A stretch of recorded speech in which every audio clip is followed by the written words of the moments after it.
We're here to talk about a subject that I've been harping on since I got here a little over 5 years ago. Senator Scott and I came in from two responsible states that always do these things anyway. I want to give you a little description of how far we've come in such a short period of time. I think we were $18 trillion in debt in 2018. It took us a long time to get there. We hardly had any money borrowed as a country until the Bush administration in 2000 added $5 trillion. Obama 6 had 5 cumulatively up to the Bush administration. It was 16 after the end of Obama's term. 18 when I got there in 18. Now it's 34 trillion, getting close to 35. It's going so fast it may have already gotten there. So this is about the fact that we don't do budgets anymore.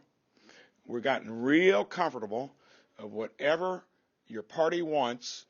You make the deal with the other side of the aisle. It's the unholy alliance here.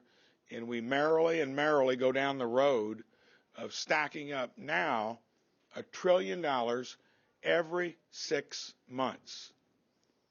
That's $2 trillion a year. And remember, back in 18, it was at $1 trillion a year. You extrapolate that into the future, and President Biden has actually had the nerve to do it. It's going to put our country $52 trillion $52 trillion in debt in 9 to 10 years. If you're good at math, take our current interest rates, see how much that would be. It's going to eclipse what we spend on defense, on domestic discretionary, and it's going to run the country into a ditch we've never seen before. That is the big picture. Career politicians that have never signed the front side of a paycheck, that come here, want to run the biggest business in the world, and don't have the political will to fix this stuff. Any other place, you'd have to do it constitutionally with a balanced budget amendment in your state, a statute, or just your good common sense. And term limits would be another thing we've got to get here sooner or later as part of the solution. We're going to talk today about a particularly obnoxious part of it, and that would be earmarks.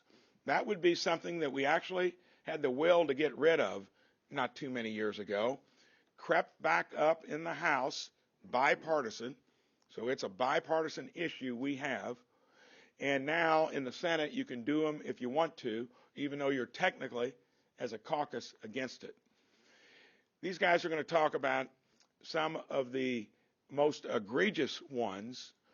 They don't amount to all that much money, but they are symbolic of a broken system, and one, unless future generations say enough is enough, because I don't think you want to pay all this money back. It'd be your kids and grandkids having to carry that load. Look at what some of these earmarks amount to. I'm going to